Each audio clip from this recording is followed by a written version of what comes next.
A hot bite, Sompa 106.5 FM Accra. Ghana de Shmaima, Yamamunina Jo, Ebranson, say ye de hot bite, a Kaakyire, and Leicester Ghana Limited, the young toothpaste, and then a brush, Abejaso, Ebu Yechidomino, ye de a some moma in the Koye, Sanso and a home camp, heat patch, and so Eddie Ababa, na hot bite, a Kaakyire no Edimo, na Sompa 106.5 FM hot bite, a Kaakyire, a sign them Kumasia Santimantemo Ajibebia, Wamo Maso Ediatre, a number one radio station in Ashanti region, friend of Sompa 93.1 FM, our Majibebia, Kumasa Wanso Aiko FM, a 100.9, Paris, France, a Adam Fopa radio, and na Sompa 101.1 FM, our Takra de for Asomo Sompa 103.3 FM, Tachima for Nihuagro, I was Sompa 106.1 FM, Sunyana Fosi, O say ye, Sompa 98.9. And Ankranza Sompa 90.7, Domaya Sompa 101.3, and the decoder so a Sompa FM, Facebook a Sompa 106.5 FM Accra. Sabro betimia join me Edward Jinchering in Afaho, a breast Fatani Abekin Kai, and YouTube live and also Sompa FM live in YouTube Chino, Yabona Bede etin Tim Edia to your website, a www.sompaonline.com.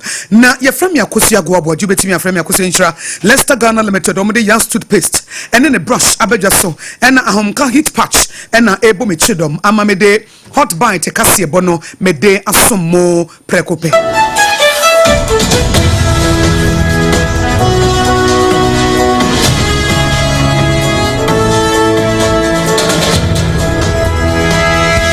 Afi ene hot bite ne yensha semwa edapaso ene asemwa yehye no eye Supreme Court asetene koye omei court brane omei court mu otumfo eye Supreme Court no ekwa asetena ne nyina ne se ekuo bi a ye friend Center for Citizenship, Constitutional and Electoral Systems Census womo dia sem kodan Supreme Court say ekwan ye fa so ama Chief Justice ayache no asensan Justice Tokono no womo empene so aban ebomra so ena de tosmienu apamfo amampanyina bo womo pa eye committee se womo ntena se no womo ya asem no hwehwemu no so womo so ebomra so eti esese ne nyina ya twesensan yema Chief Justice Tokono omaye nadwuma na enu achi no so se wohwemu a abadwafo a yetu womo se womo nya nasem hwehwemu fi se yenye nyina so bi de womo fa ne prima fancy se ye betimi atoto nasem aye mo mpensempensemu no so womo emontungu na committee na nasa abadwafo no enu yengu ne kura na namsoma 5-member panel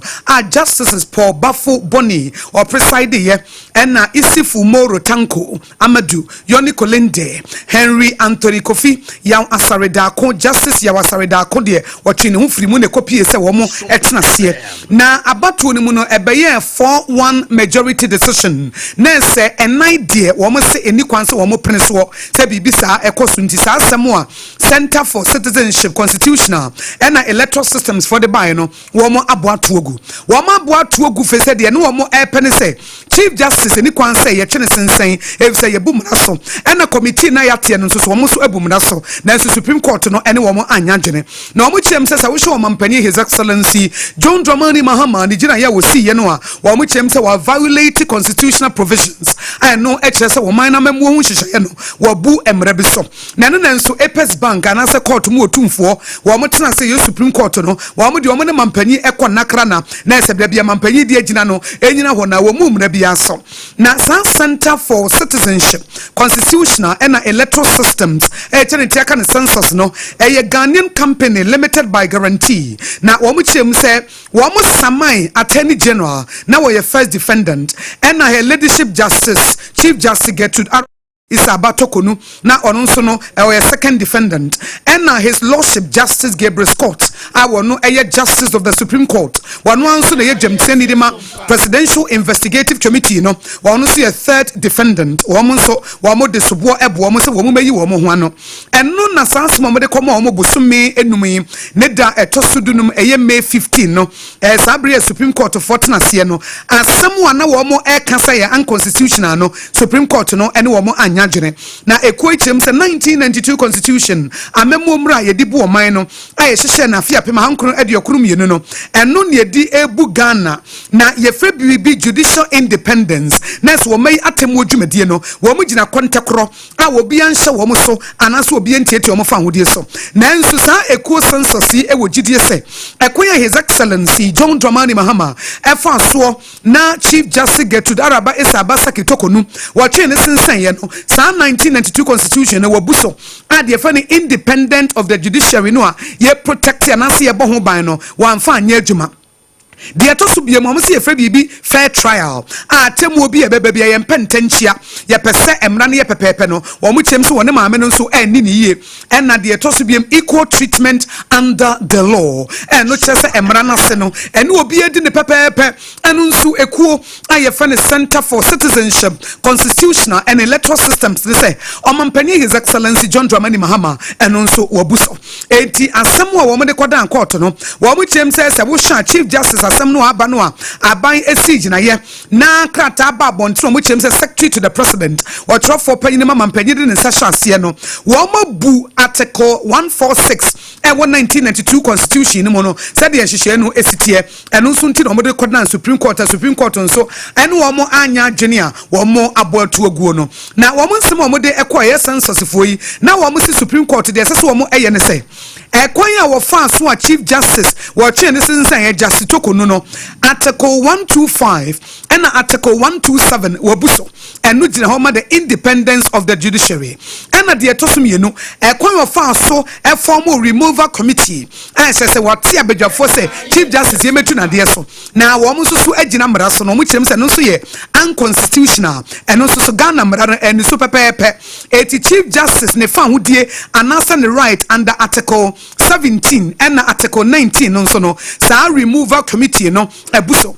ene koisa kire mu biem se ekwan ya president wo fa so issue suspension warrant se ma mi ti wono de krata aba matuma sensan no 22nd April 2025 ena mampani ayesa no eno so ase go bi atena se no anwene bibi ho na wo ye ya arbitrary sa na wo ye no ena ensanso eni nyina so bi aso na no ena eko Supreme Court no wo mo de wo mo anya ntomu na eno na sompa kase bo ye ba bedi ho nkomo e wo hot bite mu na emra no se de esika no yatimi anyemu adesua ene mu akwankyere ye kwa homa no so ne lawyer William Kusi oye private legal practitioner na yene no atwetwe nkomo na aja eno ana eye lawyer birthday nti yemfa kwenye so na yen wish na happy birthday lawyer happy birthday oh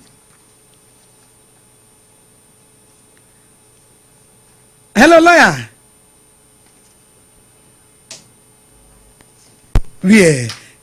yes say ye betimi any lawyer hello lawyer yes Akosua happy birthday to you oh.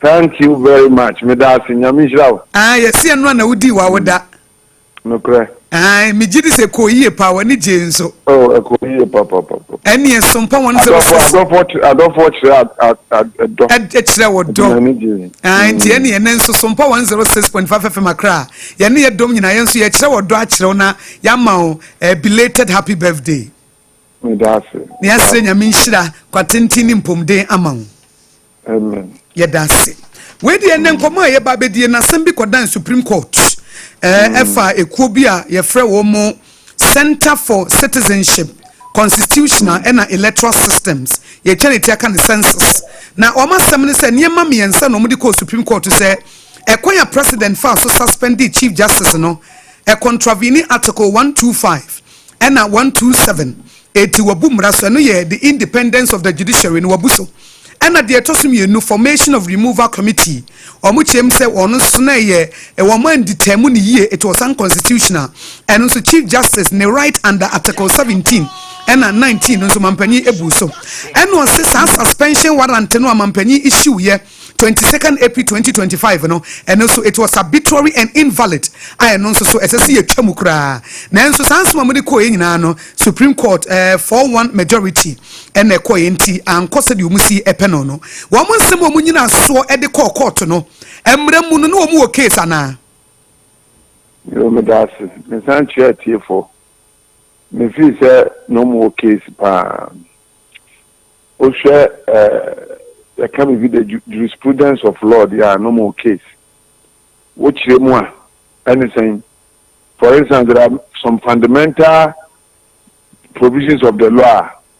I would say Ubia didn't be family accounts be our form. So Ubidi as a matter so. Now Yama Kwamo it's fundamental. So Bizu Akudi Wasem. One who's in your dino, no Abuavo. It's fundamental. Ordinary no. And you will say yes, sir. That is why Oba you get to say sure we could have you could so however no Supreme Court Akasa that ye or more rely on article no article provisions are 146 Emma. And the judge said no, as long as the provision says president bit my the and you know who should is then the court is right. Because court look at say the petition by your family no. The Brenner almost in Coma Council of State. Now or the Council of State determine prima facie case, determine then no at committee. Almost a man to me so other sober suspended will be Jamana and Jumana Edinasem. And do for the Sadia now a president will meet any part of the constitution. Because that is the express provisions made by the constitution. But what these people were saying was that yes, that notwithstanding, I'm running now Bumwa. And never go how to mean that. Even if you are giving the permission to do that by the law. So that kind of interview because I'm saying the problem is not the president, it's the law. The provisions in the constitution is the problem. And it's high time we amend it because Chief Justice here in Yasam Ketwati, no me and Tra will be at repetition back. Now President is here. Now the Council of State. No matter prima facie case near that. It gives room for every president who wants to remove somebody to go and see somebody and say for petition bra. Now me Franco Council of State, which is also virtually predominated by the president's party. So, and you know, to me, objectively, the law no problem. A man thinking the makers of the law did not think of it in this manner. So be already be the president or high office. Obenya some malicious ideas in the Baba Chief Justice. No assembly process. So that is what has happened. And the Supreme Court said we are making constitutional provision. Usually when the Supreme Court speaks, it's law until it is overturned. And for now, no, I am happy that they have given that decision now. And this bunker say court near bias. Now MPP forces me to court near bias. We should get to a time in our law that the Supreme Court can make decisions without one party complaining say among what has bias. That time is coming, and probably it will come under the leadership of the NDC. Say court command decision on them. Say court now my decision. Now, commentators can somebody for court now. If you say we should stop, they have given their opinion. For one, someone just here, someone call review. Women say for one, so it's not likely that they will win because they are the two Beka Hukra, say, three Beka Hukrana, it will not go in their favor. I don't know, let's take it for the time. This is what the Supreme Court said. The president will match them, I will be a petition, Breno. No, I was setting come here. Or the corner might have a prima facie. Information in Yano, Council of State, the former Chief Justice abstained from the vote. He did not support the idea because she has been a Chief Justice and she's a lawyer. The rest of them felt that there's an iota of truth in what has been brought to them. And the prima facie, we are praying the hearing will be transparent and fair. Nearby, come from my TV so. Now you demand me so Ghana for you be. So assembly the ordinary man on the street will agree say the woman was wrong. Because a son of Omutratu or no, they will not be in government forever. And you know, Omunya said that you will be 40 Mupose and the government will through no on 3 teachers about point. And so by you know. Omunya open. No be a Obiana Mamma Nyambrasama. Obiana supporters in your uncle. So, Nabanas will be a Brasama. Then, decision on the the committee will see whether they were fair or not fair. Now, fair shape, the visa is not the best for the country. Lawyer, adie ba ko em say Ghana for correct o madwene say yenim say 3 arms of government no ye were the executive, the legislature and the judiciary obi aye independent obi aye nadwuma ai ni kwan so obi ama ho kwan ma obi manipulate no anase oye bibia de Ghana for wan say judiciary for no anke sesenke bia bibi say no executive no ebi mu hu say o interfere no na sesenke o mo ye one. And no matter, because at the end of the day, you be a once you be by you. Nanka mu protect mu independent na ekuta mo no na mo ba ho ban. But anam se bia ekwa ebeko obi afanintino. Ama wo mo so tie chire. Wo mo so tie chire ade ne koye na o ma uphold president de no ye ne no eya adwene ntem ankrofo bebre no aka na ade ba kokoro aye nkrofo bi nwanwan se wo hye the acting chief justice ono e na e hye chire eye justice Bafobonia. Asem bia ye didi afa Chief Justice asem what mu bi because our case you say no assign a presiding judge eti go for say obi a wono ewo interest wom because at the end of the day one na acting Chief Justice eti say obi de asem bi aba na wono kasa maame ye ni ho kwanse maame ye tu na de so yan constitution na ye kwakodi a eye den na acting Chief Justice wotenem eno no wada wuruma ye ne yentem na nase ana ethical issue. There's an ethical issue. If we are called to our same way, minimum sentiment, will be ethically, and yes, ASIAMAH no fun of one said ABOAGYE no better. And the way I just trade law, I'm not teaching the anywhere. By ethics, one case also who said, there is a Kobe Kuma who ABOAGYE, and to him and ye, Mama Makarin Trim. I think George Wood once said it. Mama said, "Monsieur, Assemblies of God ni." And you know what? Remember, because we are diamond sorry ni. And you are recusing him. Was okay. I'm a kaipa. What them? And that is ethics. Namra biya shanu kinti ze montram. But one them Chief Justice were choose to acting. What you saw better mo dia semono. And you we dia or mum rabiaso. Or rise what them. Say the ebedina semina obetumago with the objection say men pray my own trans but me see a really be o ma boagu enti enyamo ne dey dey from one somebody mra no abeye adwuma enti no somebody mra abeye adwuma na say o mo colleague judge ayi apamono a aye so ma fa bra nya adwuma na problem now only bibi me too the independence of the 3 arms of government is not absolute. And to call constitution now, president there was impeachment process. But the way because that role is played by parliament, president or majority will impeach required, you know. Legislature and so on. There is a similar process. And now assembly court or movie about on TV that there court will be a maximum. And yet absolute, or independent and yet absolute. Check and balances. What I said, you know, when the Mrana person, one person absolute or the provision, the Chief Justice here and Yamna Sama. When somebody can do good Chief Justice, my personal opinion, say, and now some crack, say, the two petition will be social. And the president sending you a clinic of mortality, also going to get you very. It is very unnecessary, but look, as we are saying, no, and when you also made demands, we should watch their character. Because it's important. Who overthrow judiciary is as good as a coup. Especially when you don't use the right process and the right law.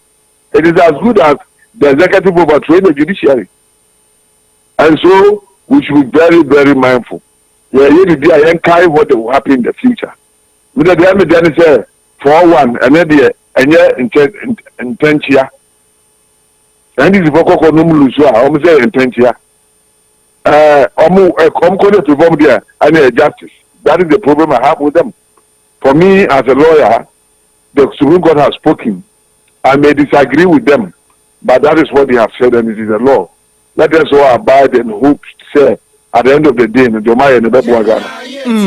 Lawyer said you woke a mrana near Pese, ya Poduna, a year, you must say, what's your choir? Your fast so, now Chief Justice suspended, no, what's your choir fast so, Omuka so many prima facie case, what's your choir fast so, I, Usha, Emremu Pepe, ena His Excellency John Dramani Mahama wonemu na my education kakra e say ebi mu amanyofo ne na omde omu ho awurawuram ebi mu so president omu mra bia so president emra ena wodi so pepepe.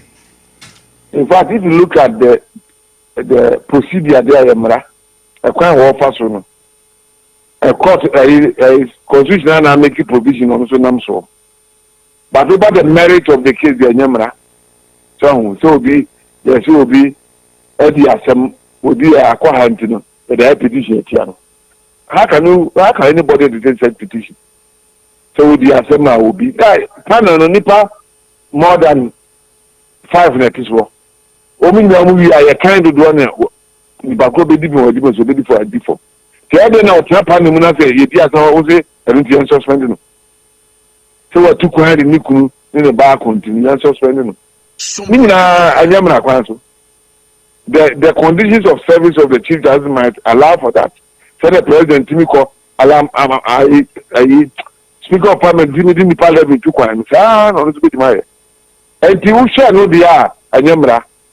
But we shall procedure now say obi the people at one also be the petition at Bremisana Constitution.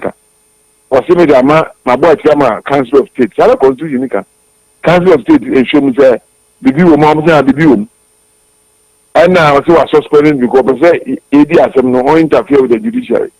Meaning na procedure the law has given him but nyeri adie e kase nya na yetimi ye so no be dia na yetimi ye Ghana ha ye bu kum for house ye kum so president bi answer say kum obi da because even though the law provides for that typically it should not be done, and that is what I was expecting this president to do, especially at the backdrop of people complaining, demonstrations. Yeah, the Roman somewhere done yebu. Roman somewhere done yebu. And then I will say I talk about my own. I'm one yebu. Say, you be as unpopular as anything. Who to kwa na usro? And you won't hear answer. Won't hear as in mutual nonye. The babu Ghana, the babu in the party. Lawyer the choto krano. Ebi mususu se eyamonyosem efise recently. Ora fifi kwete awo ye general secretary de ma NDC amanyokuo no kasa se ne kasa ye munasem ne se MPP fo wo mo last shot na eye chief justice na wo firi unti NPP fo ni daso nyina asa enka chief justice wo ho a na chief justice betimi ahwe na watimi akora wo mo wonsem bi mu eti sabre ya chief justice ekono ama MPP fo aye mobo e se wo mu ni hwe sa statement na man professor eni ade na e amonyosem ona sa na wusu hu no make us all the politicians no the level of their wisdom no they get exposed when they speak we technical them way and this is a sign of impunity. What do I say? No cry ubisamia aya politics me reason jam say politics. The second president before his election as a president, but no, I can't. So, Obaapa from judiciary by changing the chief justice. Party, yes, deputy communication, whatever. No, so me anu refugee. One so akoka. I see him katia party chairman swaka, and this becomes politics. It is politics because before they came to power, they had already said it, and it was their campaign promise. I don't move for feeling to me that is politics. Now my need that was I'm can say 4 years and chabao. And now talking with impunity will be super power difficult to be better to be iron. Now me wouldn't be the minister lawyers are trained. You can influence them at a certain time, but you can't any longer. And the Supreme Court judges, you know, Omako school, more conscience, more Oma. I'm not sure they are going to be too partisan for the NDC. And time will show. And perform cutting a panel as well. Or move to against Center for whatever. No. When they appointed by the Naro Dankwa Guvado. Nimse Kolindi, the owner appointed the other one, for example. Justice is now Motinas and Justice Bafo Boni, Isifu Imoro, Tanko Amadou. Yoni Kolende, Tanko, Henry yes. Anthony Kofi, Kofi. Yes, and I say Yoni Kolende and Tanko. Everything I appointed him. I say the class, and you know, I know my vote. Say, Yampamu Chief Justice. I don't you see, judges are trained. Until there's no guarantee, say, oh, appoint to me, I'll be the other baby near come out. There's no such guarantee. Chief Justice, so the American said, so one colleague, a Butiana, one checking how he related to them, she related to them. So, when you're the bra, no one checking how you relate to your colleagues, your staffs, your subordinates. As a mobile, I'm the best sorry what can be amount. But you're the two man as you want to lord it over everybody. A time is coming when somebody will say something, nobody will defend you. And in this case, it's a typical scenario. They talk to America and they say, I am of the opinion that before the black point to be the Supreme Court, they should make sure the person is qualified. And the Supreme Court, the Chief Justice, you watch near the Amano. The man will be I should be the body was near the Amano. Sa assembly nearby near the Chief Justice near show me 24 near San Nico point to Kitwa, San Simon the Bessie. And some of the judges are not happy with the woman because they thought they were seniors and they bypassed them. Okay, Atuguba was an MPP guy, activist. Me kind of the Chief Justice, the man in Georgia Wood, no, or one of the spoke against them. And these are lessons that politicians who are intelligent should know. Some of this is their commonsensical, and I didn't know. And yes, you're wrong. And yes, we are peace, Baba. Don't tag any Chief Justice, any Supreme Court judge has been NDC or MPP. Everybody who has been on the bench is a Ghanaian, he's a lawyer of high repute, and he has risen to Supreme Court. Let the senior most go. But it is a party for politicians who may catch on the free consultation. If they appoint the senior most, there will be peace up there. Lawyer enumerate wakasa papa. It is said a wokano constitute the mediator to okrano who can be say president de wadim raso. Name no constitution no na SSA people ha problem. Na yate se president wate constitution review committee. Ya ye bi pen. Emre bi ye bi Professor Mills Abreso aman comfort trango siaga and as I say president nso aba wono nso sabati committee fufro say wono nso sambe the same constitutional review only bibi meet your lawyer constitution my president power too much and the every review committee suggests that the president's power should be reduced and you are they committed to it you got 2 minutes holding here see antiso and a 2 minutes so yane de exactly. It took us one to so. You Bema or level-headed. Yeah, but can ask it takes. Near to so.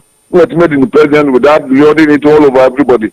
Appointment one area. The man see you for 4 years president about where you. I did in you. Obiawa, you know. But I said as our president, Udiniya for school for the ID because he's made the president. What do you do that? There be. That needs to be changed. Sompa FM. Lawyer, ye dance se woni atwetwe nkomo enumere ebre bia ye hia emra no se de emra ne kan ni mu nimdia ye besan ba wakache na ye ne wakasa sompa ye dance pi yo yene lawyer William Kusi we private legal practitioner ene yene no atwetwe nkomo e wo hot bite kasi ye boso me kan wo se wutie hot bite wo sompa 106.5 FM so enam ha no na esan so enam sompa nkrabata wo kumase ena fenso takwata kurade tachima sunyane enkranza doma ene miamia bebre Leicester Ghana Limited awmde yas toothpaste abadwa so wo mo na ebo ye chidom wo sie gu wonu mu no se da wase evi se wo de niam papa ene twitwi no na unya yas toothpaste ene yas toothbrush dia na abakade na wodem etibi busa wo se wo sene wonum tibie mu tisai wo tachere maso aye green ne brown na garlic na wo we ye na no na wo sade kwada na dwi ene ye mesro yas toothpaste ene yas toothbrush no na wo hia na etimi aboa wankasa etibo wo se wo ban wo sie gu wonu mu na etimi dia kokoduro na watimi asre Leicester Ghana Limited na eboa ye ama enumre no num mpa mu hot bite kase ye boy de asomunti eno anu se wo kumase na wafre wo mo e wo 0501390338 eye 0501390338 Accra eye 0501619588 050 161 9588 na wodem ahomka hit patch ya yam pedro num ne yedie nie eti wo ye adwuma ne dro num ne na se wabre na pese wodan te sa kwada foforo e ma ho henha wo a ahomka hit patch no wo honam ba bi etutu wo se ye wabatwe se ye wabase se ye okotodwe se ye ochi anase he na wode afafa ho eno ano no eye ahomka hit patch no etimi buankasa enu ti de wo waye no ana de ataso na wo ye adwuma wi a wodru fe ye dware ansa mo amum pe dware no dware mo amum pe numre dware ya munware ansa na mada wo de yas toothpaste etwitwi osia na wo wi anu asa dware na wo dware na wo disappoint etwitwi wo motom na wo disappoint etwitwi wo so achi ene baabi akama baabi antentamo wetwitwi wo no aye fresh na wonim se wo dware na wo da ekoyi eti wo dware ya wie no na wo ma ahomka hit patch so na wo de atare so na wo wachini ya wo fifire hwe wo motom de aye efifire senti bi efiri mu ba na se me de menyare ahomka hit patch se wo nyare na de faria wo bon se wo pons no kwa na emu asisi enti mi nwurawuram na mom se wo nya wura fie na wo jare wie na wo de yas toothpaste ne brush ne twitwi osi wie na afa wo tam ahomka hit patch no na wa waye ate se plaster no wa batwa ne tutu na ade afa ho wo sisi na ade afa ho wa yanse na ade afa ho wo nsa wa batwa baabia wo sere wanantu wuti na ya wo de afa amoma so na wi a wo se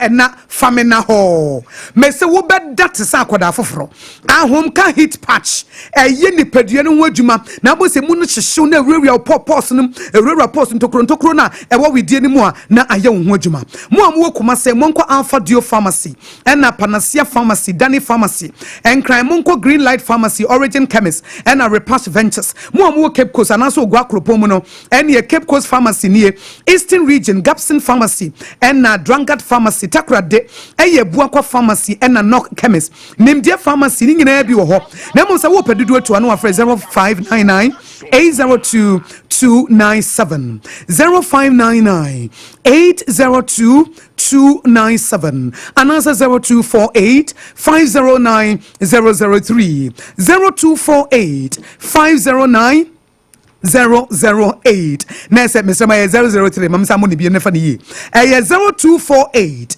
509 003 ahomka hit patch 0248 509 003 na udem hot bite kase bona wutie wo Sompa 106.5 FM Accra ya homeso ye ba ye de aka nyina ebeto so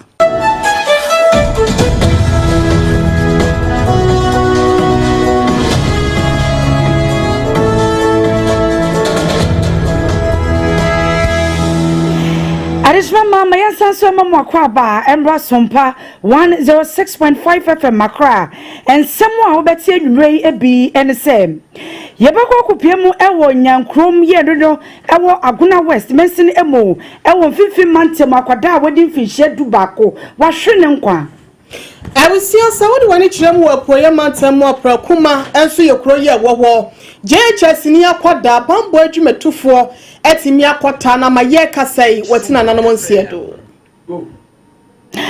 yebakwa kupiemu nsemfu from a deputy presidential spokesperson eyema me Shamima Muslim wadi atudwa se nei Dr. Lodge Mahmoud Bawumia chese NDC amanyoko na nye womo ena amasidi na bafom na amrado ya wono so Eda Bank of Ghana no wadi asembia to nim ede na oka enwumre ede achre Enkane local government and decentralization Honorable Martin Nejekosa akasa se Ghana betime gina de naso abrania enyeme bi wo wose yeyo University Senior Staff Association yakasai wadi woni ebe nyina egu form se wondwumedie no wonto aso na Enkane Deputy Minister Edema Trade and Industry Yera Michael Ochebefi wakasa se cement na NDC force wo mateso no wo so wo boa Ensempi ka we no ho ne de so mu sekase bo e wo Sompa 106.5 FM so a Leicester Ghana Limited or the Yas toothpaste and then a brush abeja so and ahonka hit patch and ABOAGYE chidom ye ne de kase bo yi esomo ene enumre yi eyeme Akosua ABOAGYE obetimi afam Akosua nhira mene Obaapa nana ya kechire na fe Oheneyere mame ekuya YEBOAH ASIAMAH bronya abrewati afe yankonsem ni mo afi jibre na yamfa kase ni nchemu embremu a arawosemu efi nyankrom ye no ewo Aguna West mensini emo ewo mfimfim mantemo eba ne se akwada wadi mfinhye ne du baako wahwe ne nkwa na amanebo echemu se akwada yi edwuma wo ye ne se yese wonenam en wo sesa sabola niama yi a wo mo sesa sa wo mo tonwa na eja wanya bibi kakra e de apodwe na eno nam so ema light wire woko osi wo sese o na light wire yi adwure gu so yengutie ensemo etimemfo no ene yencheye na me church na yet na workers ladies na wo inside Makopolo workers and ladies no one do me ha no what's ni pembro in fact na me dispute ntime be no na wase ebiewu na me bi send why da no wi no so light action na mo be be chema pa me be na oda wan so won bola wo ho no light ni ahomanu guma wa atuja na nipa ni de ma ya ba ma sisi ya fa flefie ma ya fre honorable da no so mbombo hwema light no wa to egu from the dad obey 1 month ni ko 2 months establishment obey kwani ye like oba fele do ti no nko uche egu afede ai ko yinim de jenyumo de da ya no be some there ije wo ma tamu so me si jenyum na munye kokoya oyi light fi small boy so no ade ni je wo me na small man show ball nti ye pie be nyima na ye da atwa nyim wo mo wa show Arishma mani awudu ekotie yeyi eye adihye bi a womo ewo nyankrom ye no ewo Aguna West mensini emo ewo mfimfim mantemo na ye mfimfim mantemo ne antisim ewo epoye mantemo ewo na kwa bibrem kropon no yakwa akopiem kroba akoye no hwem ya ye frene pramkoma ebe achim tachiman arehosem ye free ho ba no ene se akwada ya wanya finhia no dunsia JHS ni kra ye kase konso ne boy hina bambo ejina tukofo ya wonu mankasa ne boy yankwa ho ban wonu makwa akotan no ama ye kase galamse amena wakwa akotom ahwere ne nkwa na enhyemu kakra ya yensa kan ye no ene se eyade a yakobu yi abrantie ya wanya finhia dunsia yade a galamse no ebi wo kro ni muntini wone ne mfefo nkwada no ene wonu ponso ko no makobotwe kakra na ene wonu ma akwa pre kakra se be ya won so no wo benya sika kakra de ahwe won ho no kire se eno na wo kwa na bambo agina tukofo ibi kire se wa wia wo mu gold eno mu pamo wone na afofo na afofia ntoata na adware abamo yakubuti anyeye ena je se wo mu bu na wieye eno mu se sum no enkra ya yensa kan ya na busia ye hwese ye beto ahoma bresem na ye ne yamane boni kwabrenya ko abon komode afa nsemi ho yenya ne de ye koye nim ewon nsem foforo mu na ye to so no hot bite kase bo na sama na eda paso na efa chief justice ho na ye betena asie ya na ababe dedi se chief justice na lawyer for e de krata akwakoma mpanifo o masaman na sam no ewo court eti chief justice Gertrude Araba esabasaki itokonu wa file application ewo Supreme Court a wo chem se committee no a His Excellency John Dramani Mahama ati wo so wo munye hwehwemu mfa ne su ene ne ban ho no esese yegu no na esese ye yifiri hokora wo mo hwe se betimi ayi ne to ase akonya na sa fa na wo de eba ye ene de ya asompa kase yebo yensa etimi atoso no ababa be dedi se Chief Justice echiremu se yemfa injunction bi ento sa proceedings ne so anamotu a committee na sa bedwafo no tuo na wo ma kire se wo beto so ne dwubedie so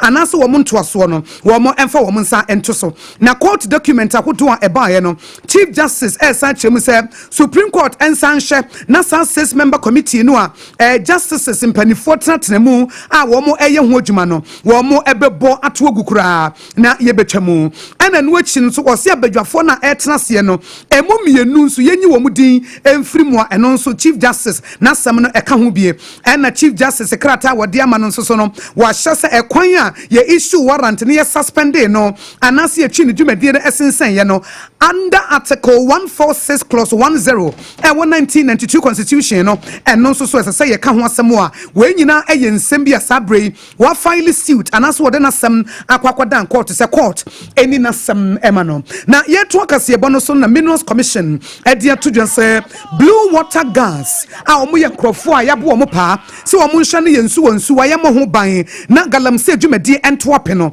wo mu yimu ahanan aduonu mu miensa 453 na ye de woma ko 7 metropolitan municipal and district assemblies ewo western region woma kwa koye adwuma na wo hye sa blue water gas fo ya adwuma ne dwumadi ye de hye omo sane se omo koye adwuma som ene adwumaden na omayi nsuwa no entimi enayi dia no say amani na de ho dase omo hu say nianam no apon o medwuma ewo ntetina mo koye no sisi ya dia mbre na edu so mo hye mo medwumadi ase say mbre na edu so dia no say amani na de ho dase say nianam no omaba omo be hye mo medwumadi ase tena de yegida hanoma na ye beyi wo ma kire oma no nti say yehu mo okroma ana yehu mo wo ye kwai mu a ana say yehu mo nsu ho a na bambo di medina moye na di medina so omo ne ye nwanuma police for no mo mbaye bebi omba hu se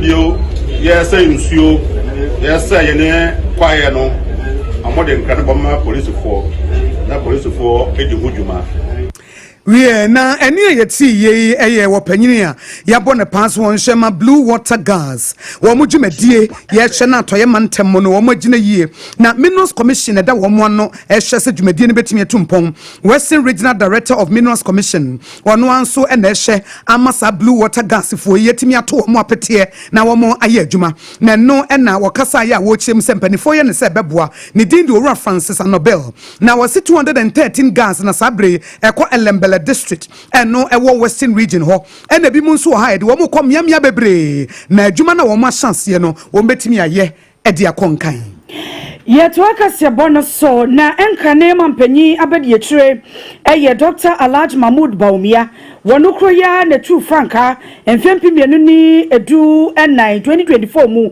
edma MPP amanyoko no na nansemu no de betu dwase ase NDC amanyoko no wo mo ahyase se ai sili no sidi no wo mo a na aboa amasidi netimi agya ne naso abrane wo so wo mu di dwa monimu a eno no wo kyese no kro bi animo wo se MPP amanyoko ya wono Dr. Alhaji Mahmoud Bawumia oka ho bie ena wo mo aye dwumaden etimi aboa amasidi no nei NDC amanyoko no esa ho kwan a wo mo edigi wo mu etu wo kyese no kro bi anim se NDC amanyoko ni bi ekogina baby eka se wo mo apenso ena sidi no media na naso a wose no kwa bi anim na nam sa asemi so na deputy presidential spokesperson Mame Shamima Muslim enso ababonti akasa se sansemu a Dr. Alhaji Mahmoud Bawumia kasa no wose no kwa bi anim asese bi o odwa nenum.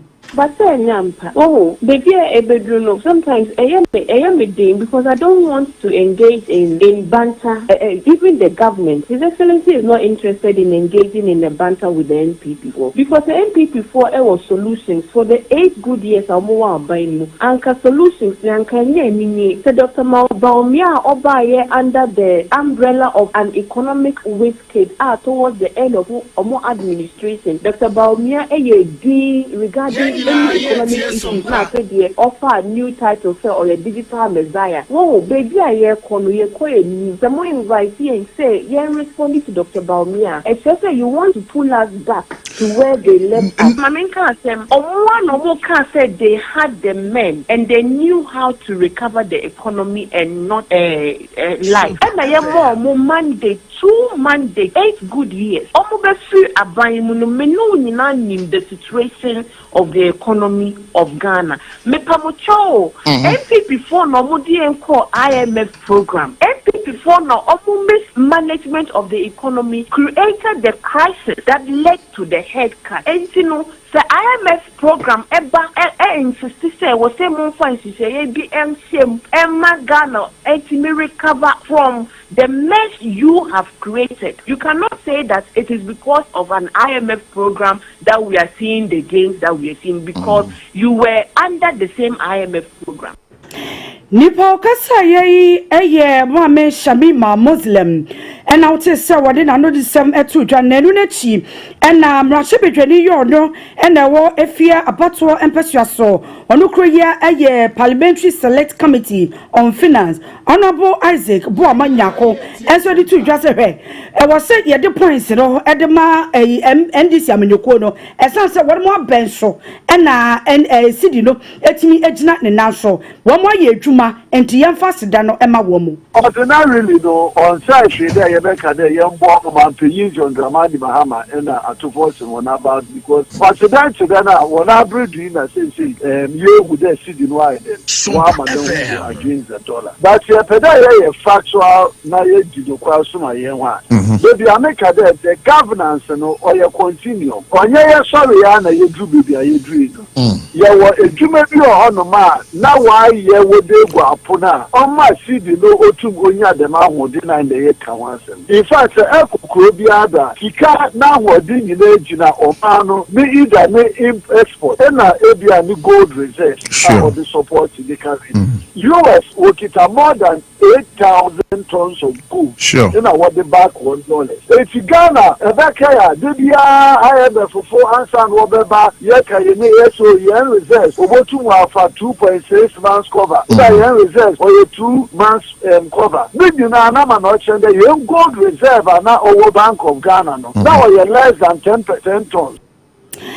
Adishmama eni ayokotie ye mrashebedwani a wono ewo efia abato mpesua so ye onukro ye parliamentary select committee on finance. Honorable Isaac Boama Nyako and Wochemono, ese ewom se NDC amenyokono, wamo apenso, and a city no etimi ejina the naso. Lemom no MPP amenyoko, womu so ye jumaden pa, ewo na shasie, eno ne nam so, ama city no etimi ejina the naso no. Na enu ne chino, watu asu chem se, Dr. Alaj Mahmoud Baumia adwin tre na dwompo, efa Precious Minerals Marketing Company, en hono, wasi yengo timra.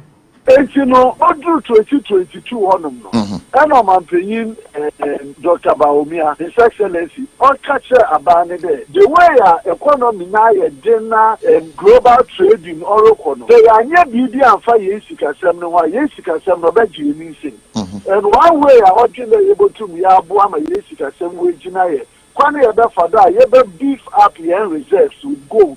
It's on order them introduction of gold for oil. Or the deal Komoma Abanijitum there. Yansha Kwana PMMC over to gold from the domestic market. Now Bank of Ghana Wabuan water to improve your reserve. In fact, as at the end of December 2024, now Abanu Yetum save almost 80 tons of gold for BOG.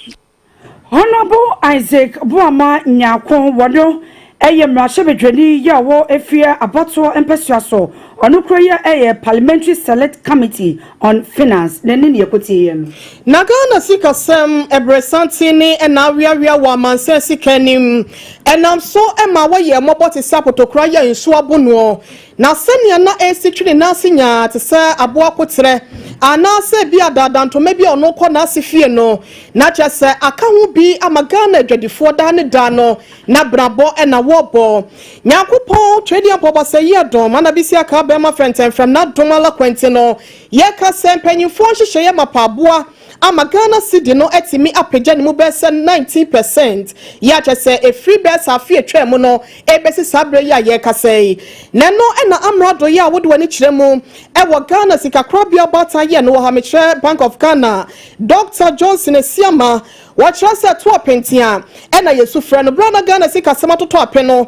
wono na mpanyimfo to nsa frɛ no wabɛhwɛ ama wone mpanyimfo toto niementi ye ka sɛ de sɛ Ghana sikasem na gina brania atoso obeye hyehyɛ mapade afa ho sɛ beya ensan kɔfom biem na ebeto akoso akonanim. In March, the committee responded decisively to the inflation outlook by raising the policy rate by 100 basis points to 28%. Preliminary evidence right now suggests This action has contributed to dampening inflation momentum, and importantly, the cedi has appreciated sharply by nearly 19% between April and May, helping to ease imported inflation pressures and restoring public confidence. The appreciation of the cedi reflects a combination of factors, including prudent monetary policy, the improved market sentiment, as well as the external sector gains that we are witnessing.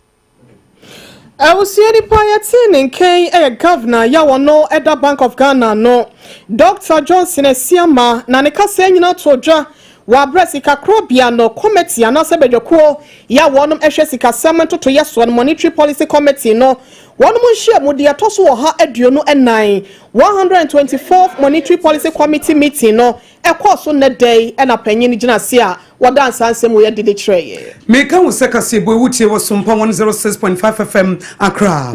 Yet was one Accra mayor, a ram Michael Alote. Nasam is a decongestion or Mashasiano. Woman and Nenyan China. It's a next year 2 Sabanche. Now James Obaapa, Chidi and Yawoboa, yet 2 near 2 of ye. It's a baby and the Koduja.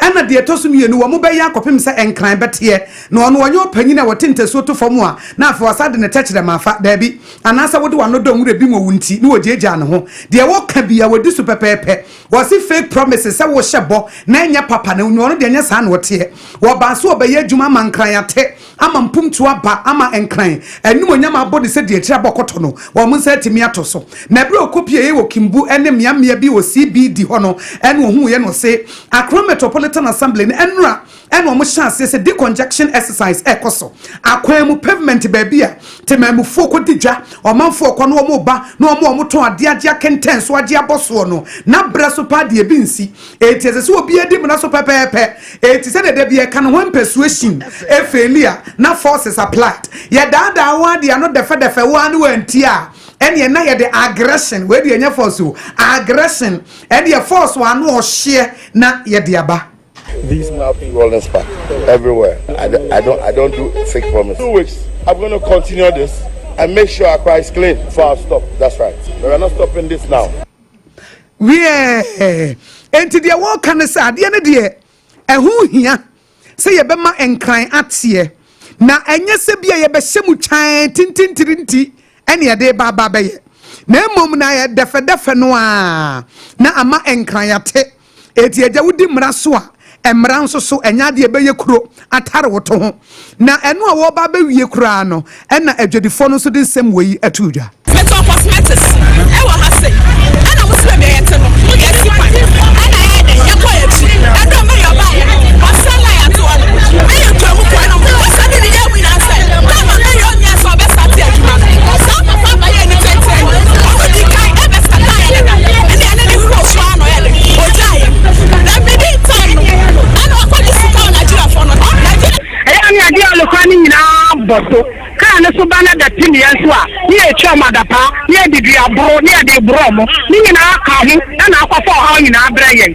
na so ne ya kan se yesre no o ye ba bi ni entena mo se sey ya betuna sikom na mo ncha se na mo kwakwan ni mo no yi o mo firi kwan ni mo so se sina wa ha no wo mo na shase na ba e fo na ye sa da da nyina o mo ti ba ma ba ye sa na se ya nko e Nigeria for station na shase ade we nyina ase wie emani meme jedifo na ekasa no Nigeria fo beji ye kuromu aboso e yo omo na chade na se na omo yesa eti emanu na kire omo agini kire mu e de etu Accra Metropolitan Assembly womo na motu a womo eba betu no Yatoka siabono enso na enkane swafo a na wohwe local government and decentralization Honorable Martin Ej Mensa Kosa what the atudwa say di congestion ya ekoswe wose ase Ghana ya marano sebio ya mfanye adwuma wose ya di mra bebre eba sebe ya yebetimi ama ye peno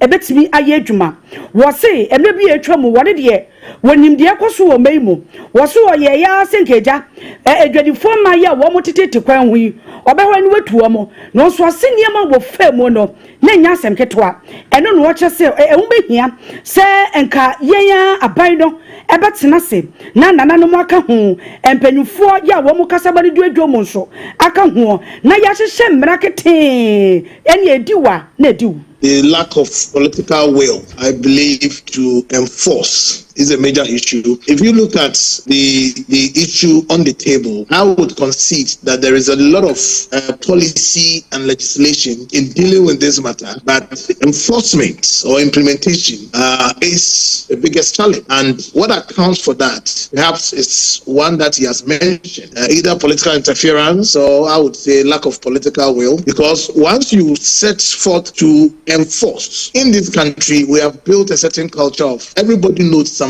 And once it begins, you step on people's toes, and then that becomes a problem. Sometimes it's not even an issue about politicians. We have traditional authorities.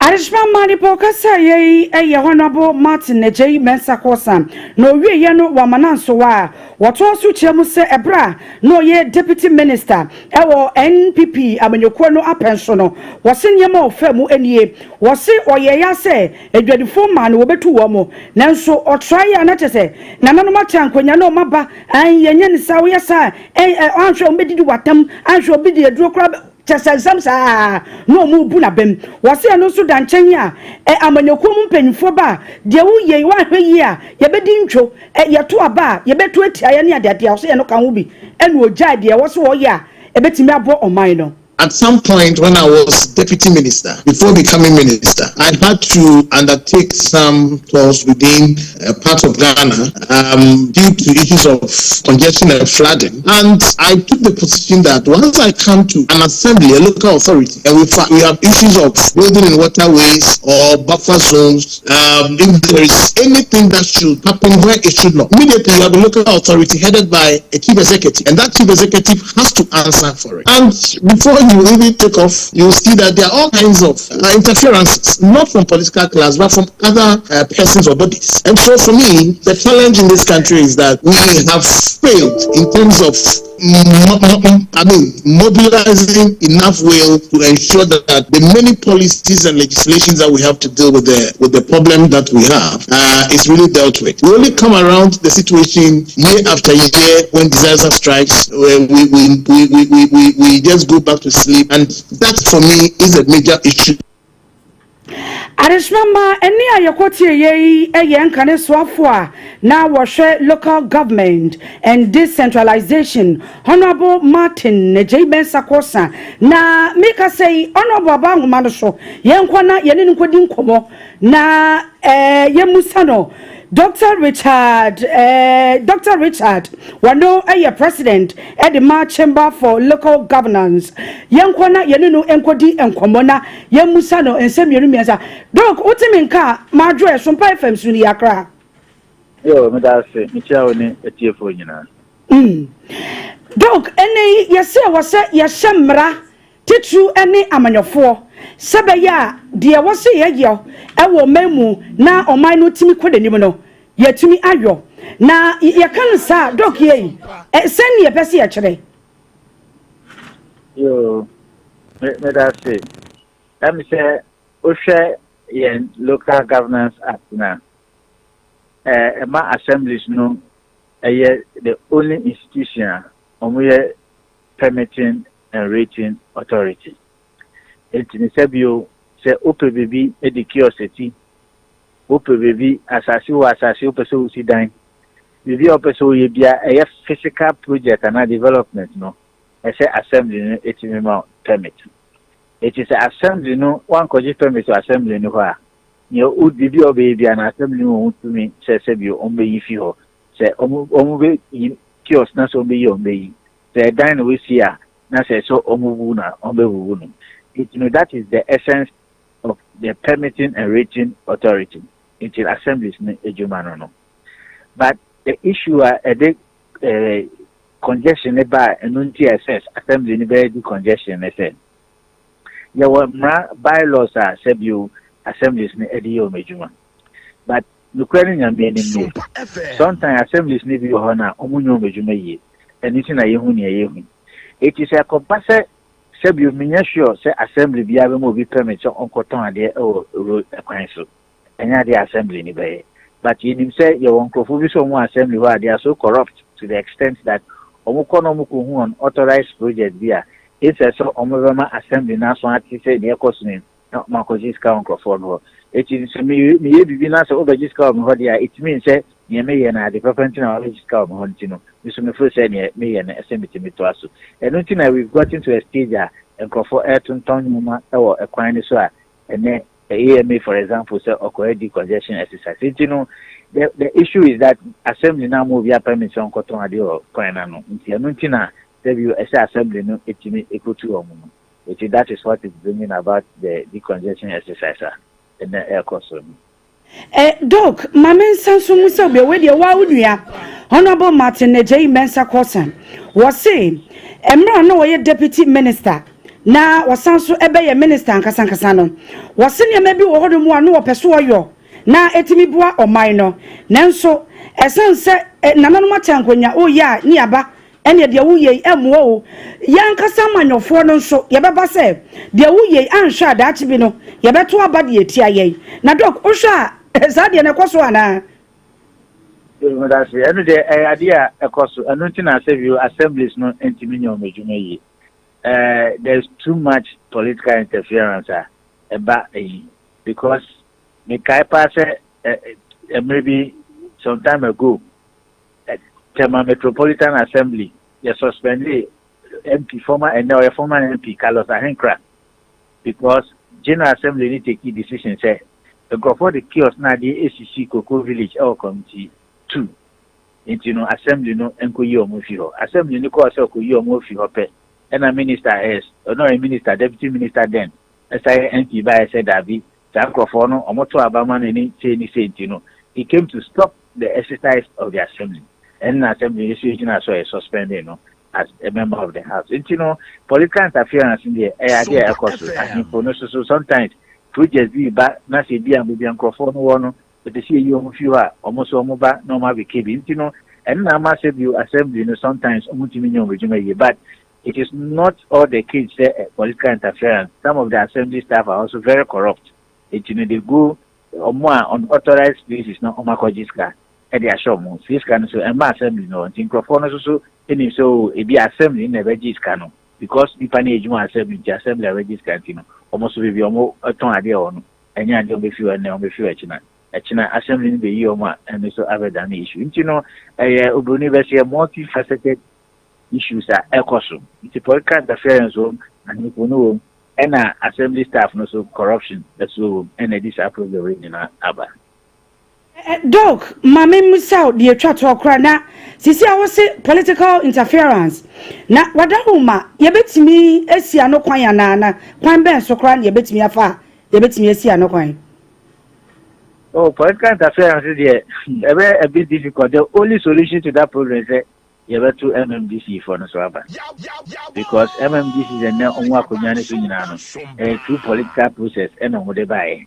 Eti otu nyina no oni se omanpanyi kra se bi onim no obi okro nshi omanpanyi face to face kra da na so omanpanyi appoint no eti onim se the party for any some political big wigs bi na aboa na onya position nti no otu nyina no his allegiance is to the political elite and not its property ni business operating permit mom eti political interference there for it to say anobecha na tebe brass kra no we have to elect our chief executive on non-partisan basis. And that is, for me, the only solution to the political interference. About issue of corruption in there, yes, I elected MMDCs now, they will have the authority to be able to check some of these corrupt staff. More assembly, of course. And then, only within our capacity here, we want to say a party for Nivea Afro, say, nipe original assembly or a worker or a say idea say shemuna na forgive you. Meanwhile, political interference, any other issues maybe a corruption and the two about my MMDC is now at your Richard. Doc, uncomedia, I am the pa na yebesha adagye ne afro na yenu edi enkoma ne kwakwa mu no wokọ no di atwa to fagya yi. Oh, yetian say yantimemufo no sebio yetia property yetia business operating ma assembly no yetia assembly just say yes ejuma ebe den ebe cost It is a baby at on idea, as assembly need to be buying and 18 baby at on idea nation to property rate business operating permit my assembly. And yes, I be assembly met now Asher ASIAMAH. You could be nafi, ya establish a business, after business near Kosono, near to 1 day, yes, ya have my veteran assembly in pay, near to decongestion exercise. Oh, yes, decongestion exercise now. Yes, YEBOAH assembly, no, but ultimately, no, and Crofona assembly, who you if you know, or Mansan Konya Vivian Koyjuma, I bear affect assembly revenue sources now. You know, that is the only way out. The say assembly in Boy, now you see it in Boy assembly, no, in 19 and Yajumana and Koso. Doc, you better say papa, Edo Bra, when you're at the Amaye, and if we have some swap from you and wedding como. You're Mr. Dawson, Ukrainian. Additional money pioneer Edin Komoi, a Dr. Richard Fiatomo, Wano, a president at the Ma Chamber for Local Governance, Nene Ena Yen Yakotia Yeno. Afeyemo Ewo University Senior Staff Association of Ghana, one and Technical University Administrators Association, and the Afe Federation of University Senior Staff Association. No, Ekuimi and Sato Kessa Echese Riase, Yade Yo Nase Anyo Ya Yao Faye. Na Obia Waye Juma Se Penny, so Nakatiana to the Bia Yana Esefatano. One say a free ne ukwe ekwe kotonima bosome de to so aduonu ba akoko sise wan kaswa kuma beto won yem no enya de a wotro wadwuma yeso ewo wonom so ediemu biem nyina no ene se condition of service ene me betimi abo ma odwumedie no bibia timi akoso tote ama wonom no wo chese abandada wo twemu ene abafofo ya wa ba nyina da wono mato kese etimi esi adwa kasa wo honanso no akwakoye hweboada no nti no Kosise penyifo be wakoma so ade de ama wonom no enya de a wonom so etwe asensen Yera George Anson wono ene national chairman at the Senior Staff Association of Ghana one Sompa for to train komo yentie sane esikoye. The Technical University Administrators Association of Ghana TUAG and the Federation of University Senior Staff Association of Ghana TUSAG announced with deep regret but unwavering resolve our decision to embark on an indefinite strike action. Effective today, 21st May 2025. This difficult decision comes after countless engagements and goodwill efforts extended to the government, which have unfortunately been met with persistent inaction, neglect, and blatant failure to honor the terms of our duly signed agreement 6 months ago. Despite numerous dialogues, reminders, and extended timelines, the government has continuously reneged on its commitments, thereby undermining the trust and cooperation that should exist between both parties. The signed agreement was not merely a symbolic gesture. James Randy Dima Senior Staff Association of Ghana, Yera George Anson, none of this any abotie. Meka was Sompa 106.5 FM Accra, and Wutie Kasiboina, Ora Michael Amwakwata.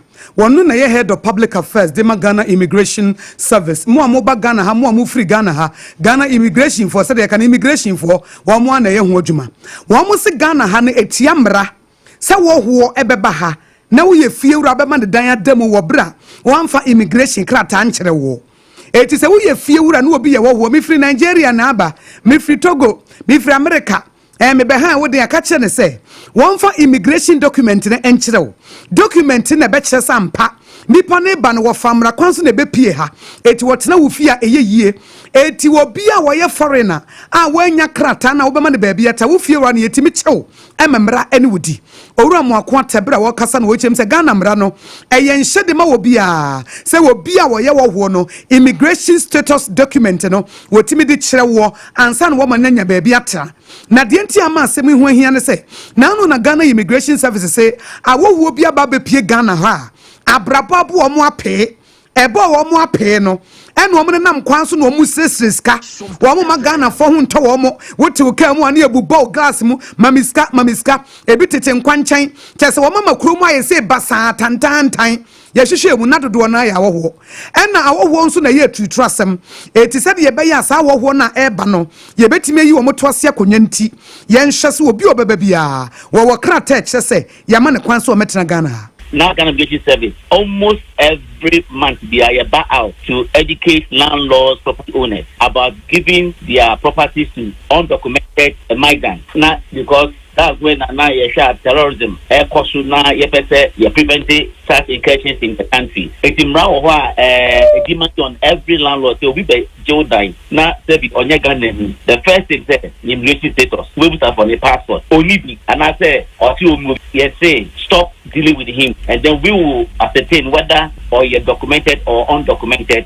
whether or a genuine person to engage him or her. They be your best landlord property owner. Yes, they be our overgiven. But especially for some of them, no matter how high the charges are, over here, it has only there or they and it's free. But for the security of the nation and public safety, and yes, I can refer such persons to immigration.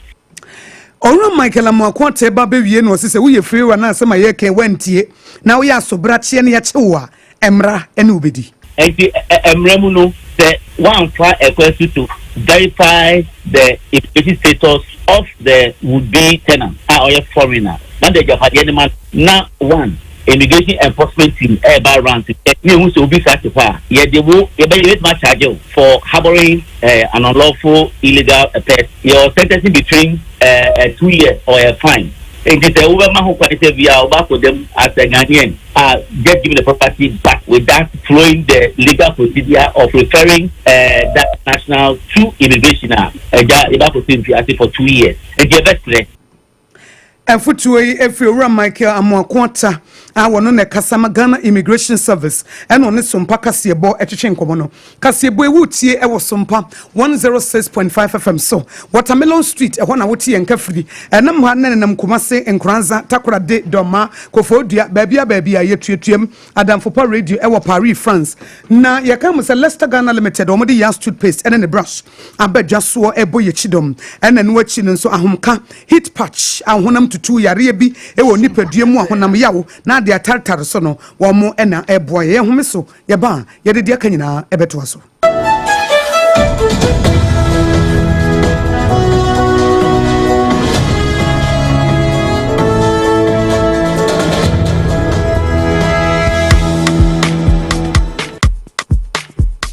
Kweku minim sawayeshe me kraman nane now so ebony show one embasso Mane Honsepeno. Ebony Condoms comes in different flavors and available in all pharmacies, chemical shops, over-the-counter shops, and pubs. For bulk purchases, contact 055-230-0075. Ebony Condoms, Ghana's most pleasurable condoms. Make it worth it. We got peppermint, strawberry, vanilla, chocolate. We got peppermint, strawberry, vanilla, chocolate. It only the view is a condom. The condom will then it's not on, but the double does what as a condom.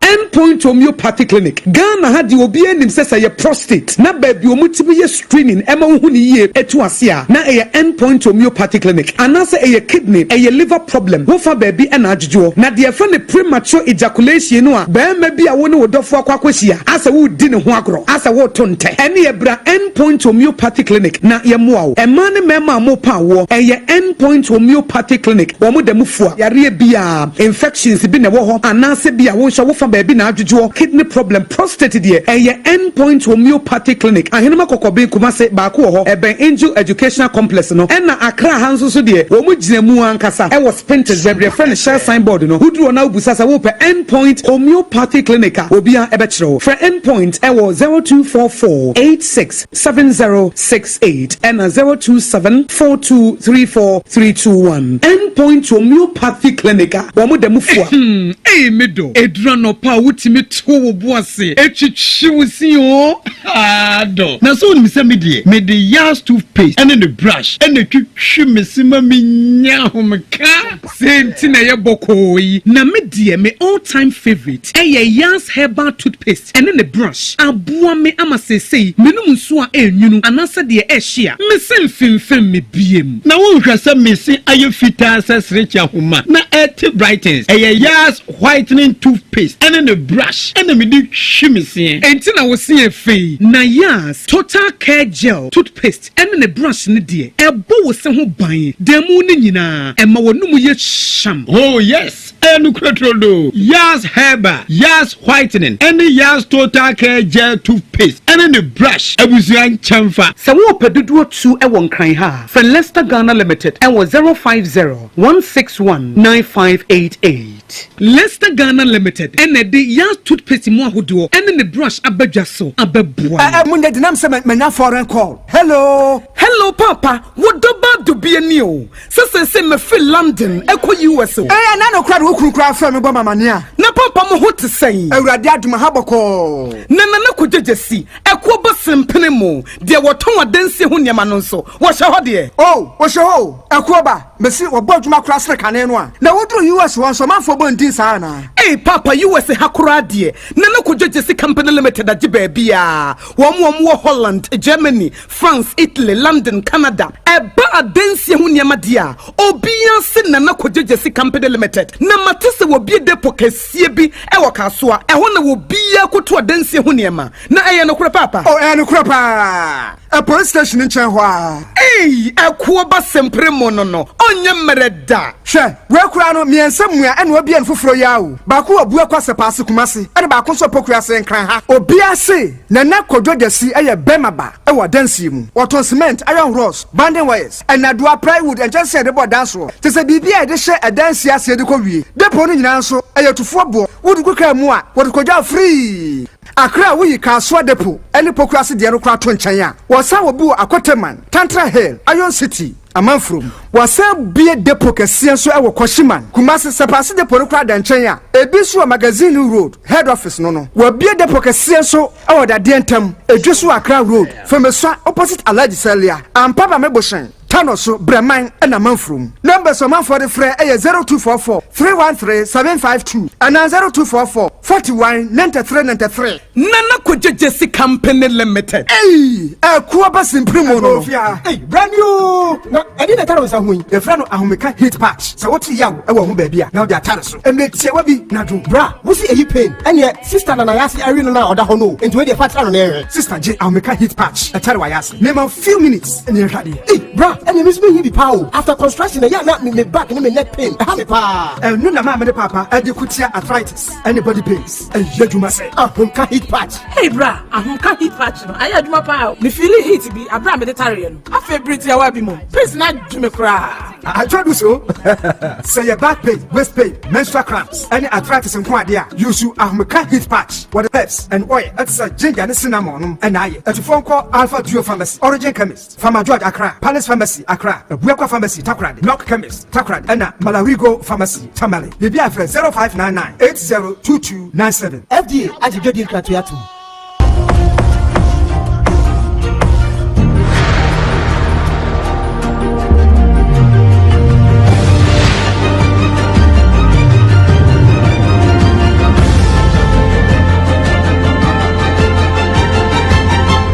Sompa Kasiebo. Aji babia. Sompa 106.5 FM Accra. Yatwa Kasiebo no so a yenko piemo e won samfufuo mo Deputy Minister of Trade and Industry Yera Michael Ochebefi na waye enkane wode atodwa se NDC amanyoko no e de ato wo mo anu anu wo mo ewi ne setwapia ese wo mo ba ye no sanse sidi no etimi agina ne na 20 no wo mo ya ma chese cement bo etimi abafom abedu 82 cities wo so wo mo boa nokura bi enimo wo se NDC ni bi kwagina ba bi se cement bo 82 cities a wo se nipa kodo twantropa na wo kyeremu se okokasa asemi e wo ne Facebook page a wo kyeremu ese emre bi etwemo yenna yenim se chese sidi no senya na ekodo na ganafo ekasa ho nanso ene nyankopon ayadom ama sidi no etime gya ne naso abrania na yentimi nkasa chese sidi ne gina ne naso ntino niama ebo ebeba fam esanse cement no nkofo wo mkofa ye ya wo mton no saa time na wo mkofa ye na sidi no ema fam na chese sidi no wosoro enti nipa na kofa ba no enu nkyere se wo sidi agina ne naso enti no wonte niama no so na omoka wase enya de ebeye adwuma enti empepe amika sei waso ukwadwa manso a senior cement buanka ne nete no sa nete no kura bi anim se cement yeton 82 cedis afeyenwe mu ewotema na wodiwani echewa tama community 1 side 3 hono ena ye kasa ya decongestion bi ekoso ya tama development corporation wo trese wabese wo hwe na wode dwumaso foforo bi etimi tuatua so e won potemo ntine nkofo dan hodo ne won shops ahodo wo no e ya ade a wobopose opese okodwiri nenu enenam so amatememfo ya wo ho no ye kasa wo trese gise grader ene beba bedwiri wonum sanse baby a wote no de wontimi fa putupuru kwan so esa wo ba behwim e de afri won sa hefa ene wone wabusuafo won konkoda enam sa yo so amoato de srade de akwakoma aban no sa da roma wokura won saboni akura de achechede aban so mo na wonye bibi fa won se be ya sa hyehye ya dwumako no etimi afa no obehwe na watimi esi won kwan se be ya wasetenam so no ene manyina bekoye e de ama wonom pacho ya asem na ne se TDC for ya yeti hatin yato enine ye dia but TDC for ka say asase wotema nyina no ya tonton nyina so now no available space I was side 3 ha say no omo person mo ba no mo besisi omo project this year inframa emi ha say owo side owo inside so a networking ye adwuma person mo bubu ndwane nyina no mo sisi omo ndan e wa ha say e ba le sana ye mpini ya me be kan say adwuma ni ho see what person was test our container no you for no 15-story high wall. They are making our life miserable in this community.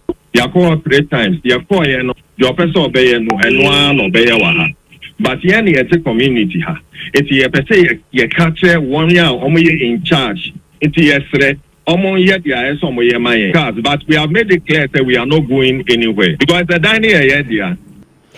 Abusiani ayeti ye ayetememfo bidumu atama community 1 side 3 wo otiaho yeto akase bono so orua Alfred Mahama eye yanyama mpani John Dramani Mahama ni nuabema edono na nanse ebeto odwase Alfred ede ne ho akwaje efomagudie to a chese wonfa mrakwanso na ye kwoti kwanso na ebeto odwase Narawa Mining Company ena yera Alfred ede ne ho akohyemu na ne ya meka sei ekoya babonte se womu dwuma womu die no se fomagudie to no womu ewo tumika ta dia danse se womu betimi etu fomagudie a enye kwoti kwanso nemom eyemra kwanso enti so obi kogina baabi eka se womu Nawara company mining company no womu eye illegal mining na womu se nukura bia animom ye rabafo ejei akwa wono eye sustainable and public affairs officer edma mining company yango tie nchemo no. Narawa is not engaging in any illegal activity here. Narawa is a well-recognized organization, a mining company with mining lease, and whatever we are doing, we do with the laws of the country. We have been doing the reclamation since we started mining here. The only problem we had here is there were some people using power previously to work here, and they are the people who refused to do the reclamation on our behalf. Even that one, we are trying to fix it. So, on records, Narawa is not doing anything illegal. So, we want to state on records that we have no backing.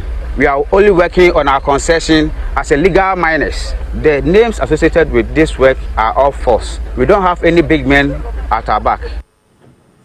Adishma manipo kasa ye Narawa Mining Company wamo sustainable and public affairs officer Yera Bafo Ejei Akwa ene wiase nyina to see wo edidi amamre ene amane ohuro no na namsa yo so nti amagana nso ye de ho agimu sanse ye sinipa nyina adane moa na se wo gina ho ye tohwe na chese wo hwe wo mo na wodane wi a wobeba na wabe abechi ware nam sa yo so nte no brana Ghana fo no mu binom dadie wese koso no ya mane boni ya woto nkra wa santemante ma ye ba obedu esi monte so ne empanyifo binom ya woye Ghana de hye akotwetwe nkomo ebisa won mamambra ni amane ye ho nsem ahodo ben ene niema ben ena wonim yentie enkyeremu a wotomane no no si yem pra kru ni nyina nkositire ye pra kositire wi a ye si ye pra wuwo wi a no mu dia yi di kosie bia gugugu asie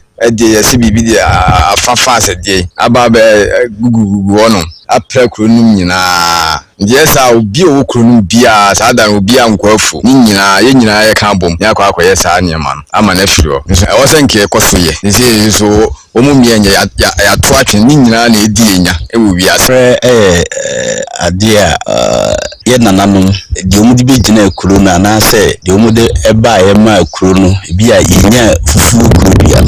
Ha, and nanum bina, a becum, idium kunim. I'm ready.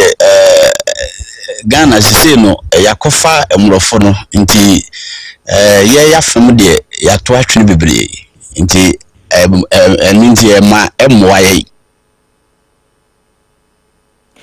Abusia Ghana fo binom anodisem ene yekokotie ye ewoda ye nyina ye to asi wo wiase nyina to asi wase wo de hwe na amamre ne amane ho nsem ya kyese ye wo efrititente ne besi ne no ye timi ahyem kena no eho na yenkonko wie nsem no ewo obi man so ye kwana membia man ni mo eho ena empanyifo ya wonom se babambo ho nsem a eda wonom abem ekyerese British anase Britain ni bi wono eba kwansra ho nsem a woya de pa ne otutu kwan na wo onenam akwansra mu a ne din ede Douglas Robert Book ye kase wase wani ensuade na ye kraman YEBOAGYE dwom na kyesa Britain fo mo mamamre na Namibia fo nso bi before wonom ewo mo de na kwan ya wo kyerese oba Namibia memu bese na wotwe ba ko pa etwa mu no ekwan ya wode meburu ye wo ho nkwada ema ne mema fem wo no enya de a eya asem de na emu nkyeremu ya police fo a wonom so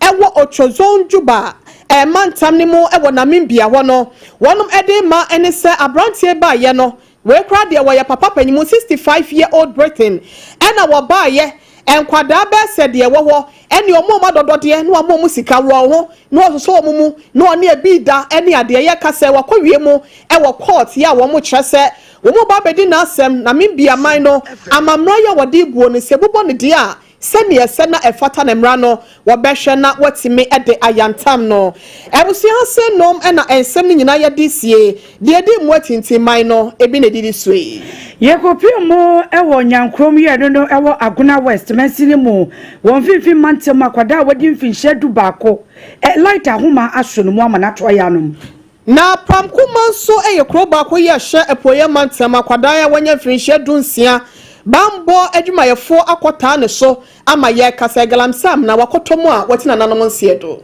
Mami Shamima Muslim deputy presidential spokesperson was Dr. Alhaji Mahmoud Bomiansemo a okoka se esidi no womo apenso na womo ye adwumade no wase ne kro bi animu Awusia ensebi na afoforo eka ho bi na enwume Leicester Ghana Limited wonom ebo ye chidom ya yetimi edebesom wase wo papo se papa na wodi achi wo se dia ya two paste ne brush no ensa wonya se dia wadwo na abekwa akotwa ebo amonum kanegina ne naso wonya confidence etimi kasa ba bibiala obegina ne dro na jonso a won fede won suro so obekisi wo yonko na se wankasa ukuna na wakanchime bia wono so eda won sanse wonum nka no eniema ekoye bomode ne fra wonom ene won etwetwe enkomo number no 0501 619-588 and 0501 390-338 na waje wo so sanso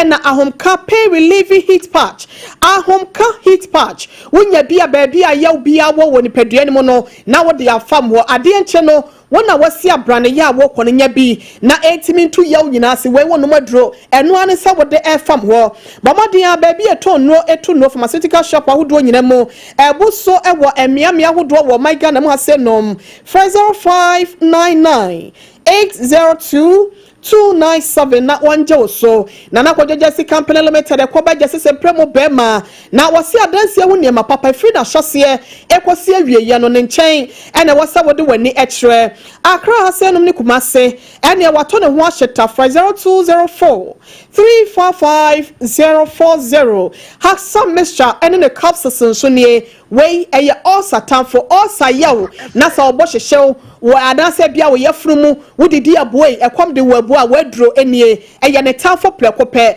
bomodin a na ekoba bia ye ton no to no ekwaje wodie 0240 238-310 Electroland Ghana Limited and so a home of quality appliance and often so home of quality electronics.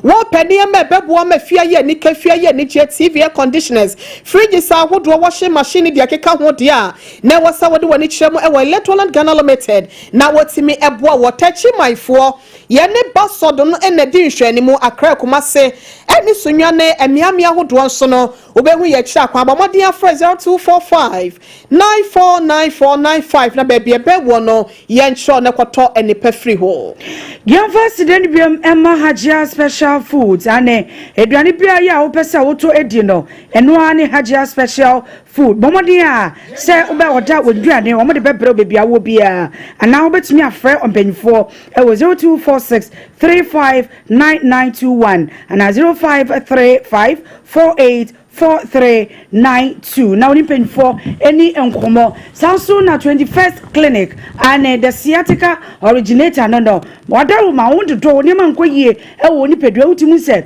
e udom pe no wunti no ni man koyie a bomodi asa do kwakọ dan 21st clinic from womo ana bopni womo branches no baby awo bia ene nkran ha baby womo ewo hodomo ana obetumi apusu ahoma yi 0540311311 0540311311 na oni penfo eni enkomo na yenko Facebook wan na yo ebrani ntino yena enumre yaje bread kase boy ebramo medi ene Obaapa nana ya Kaakyire Akosua ago ABOAGYE Akosua inshira enafe Oheneyere mame ekua YEBOAH ASIAMAH bronya Sompa 106.5 FM trafa ha no Sompa nkrobata ni nyina sunwane enkranza techimai afe takrade ene doma wote yenka ho kumase ayiko ene Sompa nso FB afe adafo radio nso wote yenka social media handles no ye twa ye ho frede edefa ho ema wo hwe ye bi yen sorry so mango day third service ode to aso